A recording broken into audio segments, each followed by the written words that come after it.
ભાવનગરમાં ડુપ્લિકેટ દારૂ મામલો 2 લોકોના મોતની પુષ્ટિ કરતા ભાવનગર એસપી વધુ એક ત્રીજા વ્યક્તિની મોત કનકસિંહ ગોહિલ નામના વ્યક્તિનું ડુપ્લિકેટ દારૂનું સેવનથી મોતની પુષ્ટિ કરતા પરિવારજન મૃતક કનકસિંહ ગોહિલ ભાવનગર ઘોઘા રોડના રહેવાસી હતા।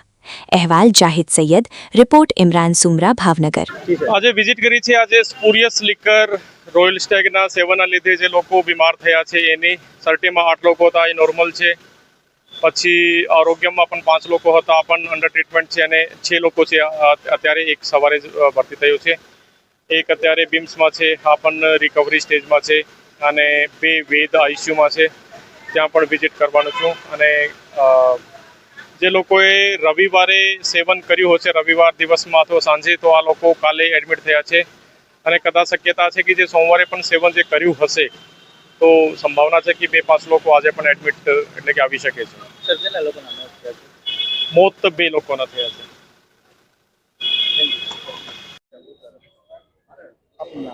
ઓમદેશી સરવૈયા પાલિતાણાથી મારા મામાના દીકરા કનકસિંહ ગોહિલ છે અને તેઓ અહીંયા ઘોઘા રોડે રહેતા હતા। અહીંયા પીએમ બસ સેવામાં નોકરી કરતા હતા અને કાલે રાત્રે ડુપ્લિકેટ દારૂના સેવનથી વહેલી સવારે 4 વાગે એમને શ્વાસ લેવામાં તકલીફ પડી। સરટી હોસ્પિટલમાં એમને દાખલ કર્યા, પણ ડૉક્ટરે એમને મૃત ઘોષિત કરેલા છે। ભાવનગર છેલ્લા 2 વર્ષથી રહેતા હતા।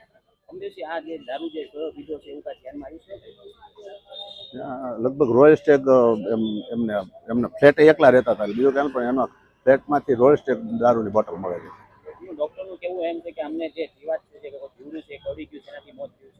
ના, એ ખોટી વાત છે। એમાં એને રાત્રે એમના પાડોશીને જગાડ્યા કે ભાઈ મને કંઈક કરડી ગયું એવું લાગે છે, મને શ્વાસ લેવામાં તકલીફ પડે છે, એટલે પછી એમને 108માં બોલાવી અહીંયા લાવ્યા। પણ એ દરમિયાન તો કનકસિંહ પોતે અનકોન્શિયસ થઈ ગયેલા હતા, એટલે એમના પાડોશીએ ઉઠાવેલું, પણ હકીકત જાણમાં મળેલ છે કે ભાઈ